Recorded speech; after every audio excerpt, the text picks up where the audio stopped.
حضرات گرامی، آپ لوگ بہت زیادہ حضرت علی کے رتبے کے بارے میں سنتے ہوں گے، لیکن آج جو میں نے موضوع چنا ہے وہ ہے حضرت عمر فاروق رضی اللہ تعالیٰ عنہ۔ بولیے سبحان اللہ۔ حضرت علی کا ذکر تو ہم لوگ سنتے ہیں، یہ حالت ہو چکی ہے ہماری کہ حضرت علی کے ذکر سنتے سنتے ہم لوگ یہ بھول چکے ہیں کہ حضرت ابو بکر صدیق جو ہے وہ سب سے پہلا خلیفہ ہے۔ ضروری ہے کہ آپ حضرت ابو بکر صدیق کا بھی رتبہ بیان کریں۔ کیا حضرت صحیح بول رہا ہوں نا؟ پھر حضرت عمر فاروق کا بھی رتبہ بیان کرے، حضرت عثمان غنی کا بھی رتبہ بیان کرے۔ آپ کو میں ایک چیز بتانا چاہتا ہوں، دیکھیے سب سے افضل اگر انبیاء کے بعد تمام امتوں میں ہے تو وہ صدیق اکبر ہے۔ بولیے سبحان اللہ۔ صدیق اکبر ہے، افضل البشر بعد الانبیاء بالتحقیق صدیق اکبر ہے۔ پھر صدیق اکبر کے بعد اگر کوئی سب سے امتوں میں افضل ہے تو وہ فاروق اعظم ہے۔ بولیے سبحان اللہ۔ ایک گمان آتا ہوگا کہ فاروق اعظم کون ہے، میں آپ کو وہ دس دینا چاہتا ہوں کہ فاروق اعظم کہتے کس کو ہے، فاروق اعظم کا مرتبہ کیا تھا۔ پوری تقریر 10-15 منٹ میں حدیث و قرآن کی روشنی میں آپ کو سناؤں گا۔ آپ سماعت کریں گے کہ فاروق اعظم کا رتبہ کیا تھا، فاروق اعظم کا مرتبہ کیا تھا۔ فاروق اعظم تو وہ تھے جو جب مدینہ شریف میں زلزلہ آئے حضرت فاروق اعظم کے دور خلافت میں، تو حضرت فاروق اعظم نے زمین میں پیر رکھ کے کہا، اے زمین بتا میں تیرے ساتھ کیا بے انصافی کیا ہوں تو زلزلہ پیدا کر دیا۔ آج کی اس کے بعد سے لے کر اب تک مدینہ شریف میں کبھی زلزلہ ہی نہیں آئے۔ بولے سبحان اللہ۔ فاروق اعظم کی ذات تو وہ ذات ہے جس کے بارے میں اللہ کے نبی فرماتے ہیں کہ اگر میرے بعد کوئی نبی ہوتا تو وہ فاروق اعظم ہوتا۔ بولیے سبحان اللہ۔ اپنے ہاتھوں کو اٹھا کے بولیے سبحان اللہ۔ یہ وہ ذات بیان کی جا رہی ہے جس ذات کی صفات اگر بیان کیا جائے تو پوری رات ختم ہو جائے لیکن وہ صفات ختم نہیں ہوں گے۔ وہ فاروق اعظم کی ذات ہے جس کے بارے میں اللہ کے نبی فرمائے کہ فاروق اعظم جس راستے سے گزرتے ہیں اس راستے سے تمام شیطان دور ہو جاتے ہیں۔ بولیے سبحان اللہ۔ وہ فاروق اعظم کی ذات ہے جس کے بارے میں میرے نبی خود فرمائے کہ فاروق اعظم وہ ہے جب فاروق اعظم راستے سے گزرتے ہیں تو شیطان بھاگ جاتے ہیں۔ حضرت جبریل علیہ السلام فرماتے ہیں کہ فاروق اعظم کا ذکر آسمانوں میں اس طرح ہوتا ہے کہ اگر 1300 سال بھی گزارا جائے تو فاروق اعظم کا ذکر کبھی آسمان میں ختم نہیں ہوگا۔ بولیے سبحان اللہ۔ سب سے بڑی بات تو آپ طالب اور مطلوب سمجھتے ہیں۔ طالب کہتے کس کو ہے؟ طالب وہ ہے، یوں سمجھ لیجیے آپ کو ایک کالج میں ایڈمیشن لینا ہو تو آپ کالج میں جو ایڈمیشن لیں گے تو آپ ایڈمیشن لینا چاہ رہے تو آپ ہو گئے طالب۔ آپ کالج میں ایڈمیشن لینا چاہ رہے وہ جگہ ہو گئی آپ کے لیے مطلوب۔ آپ سماعت کریں، فاروق کے تمام مسلمان ضرور ضرور طالب تو ہے لیکن فاروق اعظم کی ذات وہ ہے جو طالب بھی ہے اور فاروق اعظم کی ذات وہ ہے جو مطلوب اسلام بھی ہے۔ بولے سبحان اللہ۔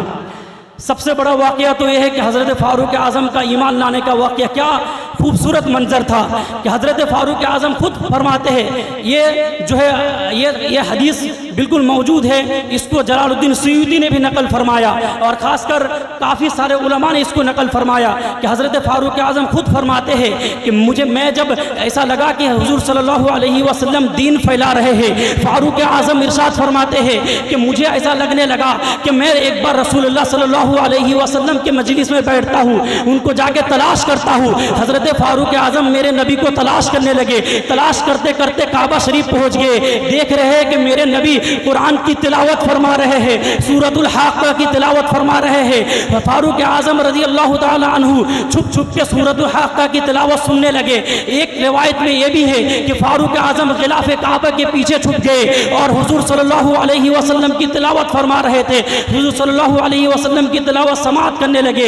اتنا تھا یہ وہ لطافت اور وہ فصاحت و بلاغت تھی قرآن کی اس آیت میں کہ فاروق اعظم جتنا ہی سنتے جا رہے تھے وہ مرو مست ہوتے جا رہے تھے۔ حضرت فاروق اعظم کو خیال آیا کیونکہ اس زمانے میں جاہلی ایام میں بہت زیادہ شاعروں کا دور تھا، شاعر ایسے عربی زبان میں شعر و شاعری کرتے تھے کہ ان کی زبان میں بلاغت بھی ہوتی تھی، فصاحت بھی ہوتی تھی۔ فاروق اعظم نے جب دیکھا کہ حضور صلی اللہ علیہ وسلم ایسے کلام پڑھ رہے ہیں جو بلاغت و فصاحت سے بھرپور ہے، فاروق اعظم نے دل میں ہی سوچا سوچا کہ شاید یہ عرب کا بہت بڑا شاعر ہوگا، اس لیے ان کی زبان میں اتنی بلاغت و فصاحت ہے۔ فاروق اعظم کا اتنا سوچنا تھا کہ میرے آقا بلند آواز میں کہتے ہیں سورۃ الحاقہ کی ایک آیت کی تلاوت کرتے ہیں، فاروق اعظم کے سامنے وہ آیت کی تلاوت آتے ہیں۔ آیت یہ ہے کہ میرے آقا فرماتے ہیں وما ہوا بقول شاعر قلیلا ما تؤمنون، یہ سمجھ لو یہ کسی شاعر کا قول نہیں ہے، بہت ہی کم لوگ ہیں جو اس پر ایمان لاتے ہیں، بولے سبحان اللہ۔ فاروق اعظم دل میں سوچ ہی رہے تھے کہ شاید کسی شاعر کا کلام ہوگا، تب تک سورۃ الحاقہ کی ایک آیت حضور صلی اللہ علیہ وسلم کے علم غیب بھی اس میں ثابت ہوتے ہیں کہ حضور صلی اللہ علیہ وسلم فاروق اعظم کو دیکھے نہیں تھے، سورۃ الحاقہ کی آیت تلاوت کر دی وما ہوا بقول شاعر، یہ شاعر کا قول نہیں ہے، قلیلا ما تؤمنون، بہت ہی کم ہے جو اس پر ایمان لاتے ہیں۔ پھر فاروق اعظم نے سوچنے لگا، کیونکہ جب نبی کریم صلی اللہ علیہ وسلم نبوت کا اعلان کیے تھے تو عرب میں سب لوگ حضور صلی اللہ علیہ وسلم کو جادوگر کہتے تھے، تو فاروق اعظم یہ سوچنے لگے ہو سکتا ہے یہ جادوگر ہو، مجھے چھپکے سے دیکھ لیا ہو کہ فاروق اعظم غلاف کعبے کے پیچھے سے کھڑے ہو کر قرآن کی تلاوت سن رہا ہے، اس لیے انہوں نے زور سے اس شاعر کی شعر کو پڑھ دیا، ہو سکتا ہے یہ شاعر نہیں یہ جادوگر ہے، اتنا کہنا تھا۔ میرے آقا اور بلند آواز سے پڑھتے ہیں کہ ولا بقول کاہن قلیلا ما تذکرون، یہ کسی جادوگر کا بھی قول نہیں ہے، بہت ہی کم ہے جو اس کو سمجھتے ہیں، بولیے سبحان اللہ۔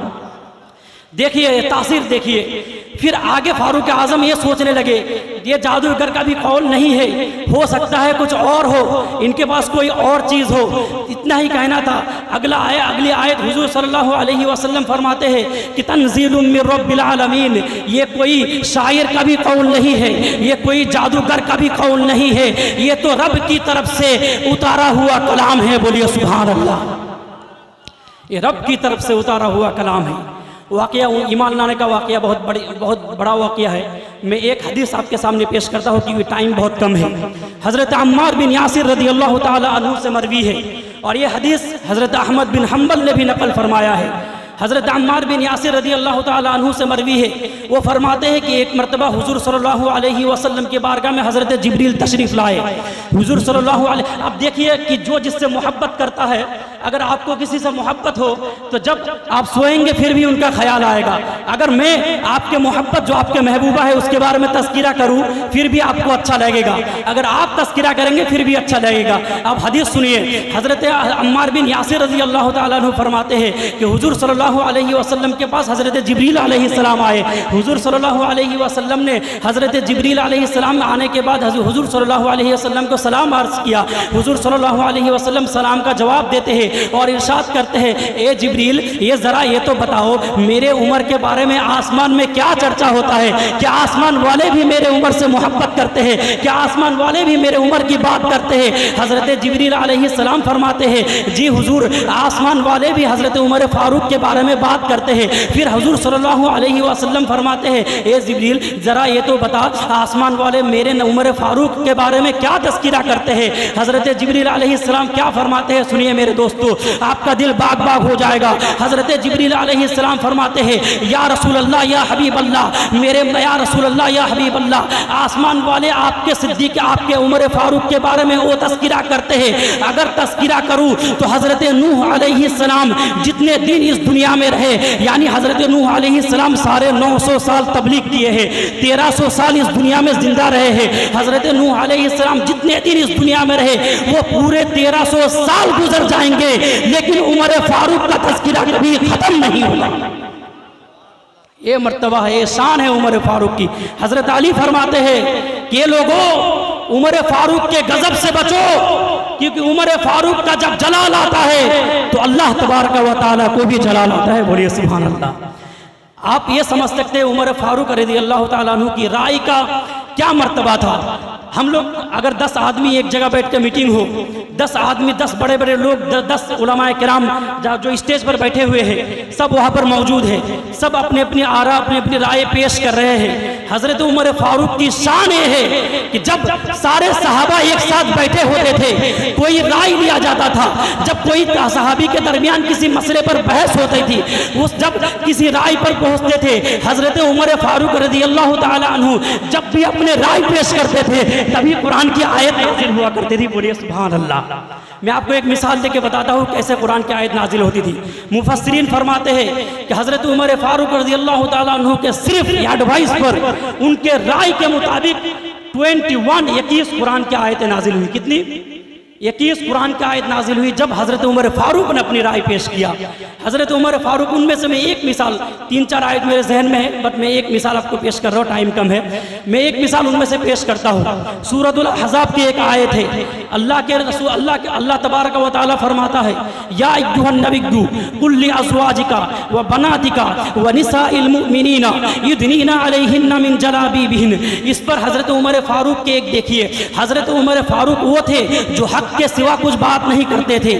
جب بھی بات کرتے تھے تو حق بات کرتے تھے. مفسرین فرماتے ہیں کہ حق سے مراد یہ ہے کہ ایک مرتبہ جو ہے حضرت عمر فاروق رضی اللہ تعالی عنہ دربار میں موجود تھے, اور موجود ہونے کے بعد تمام امہات المؤمنین, تمام مائیں, تمام ازواج مطہرات حضور صلی اللہ علیہ وسلم کی بارگاہ میں حاضر تھے. تمام صحابہ کرام آتے تھے, چونکہ ان کی مائیں تھی, ان کی امہات المؤمنین تھی. حضرت تمام صحابیہ آ کے سوال کرتے تھے, امہات المؤمنین جواب دیتی تھی. حضرت عمر فاروق نے ایک مرتبہ حضور صلی اللہ علیہ وسلم کی بارگاہ میں عرض کیا یا رسول اللہ, یا حبیب اللہ, کیا ہی اچھا ہوتا اگر یہ تمام عورتیں جو اگرچہ امہات المؤمنین ہیں, پورے دنیا سے آپ کی بارگاہ میں لوگ آتے ہیں, اگر امہات المؤمنین پردے میں رہ کے سوال کا جواب دے کیا ہی بہتر ہوتا. فوراً حضرت جبریل علیہ السلام تشریف لاتے ہیں اور حضرت جبریل علیہ السلام فرماتے ہیں, یہ وہی لے کر آتے ہیں کہ یا ایھا النبی قل لازواجک و بناتک و نساء المؤمنین یدنین علیہن من جلابیبہن. اے محبوب, آپ اپنی بیویوں سے و بناتک, اپنی صاحبزادیوں سے, اپنی مسلمانوں کی ماں, اپنی مسلمانوں کی عورتوں سے فرما دیجئے کہ وہ اپنے پردوں میں رہ کر سلام کا جواب دیا کرے. بولے سبحان اللہ. یہ ہے فاروق اعظم کی ذات.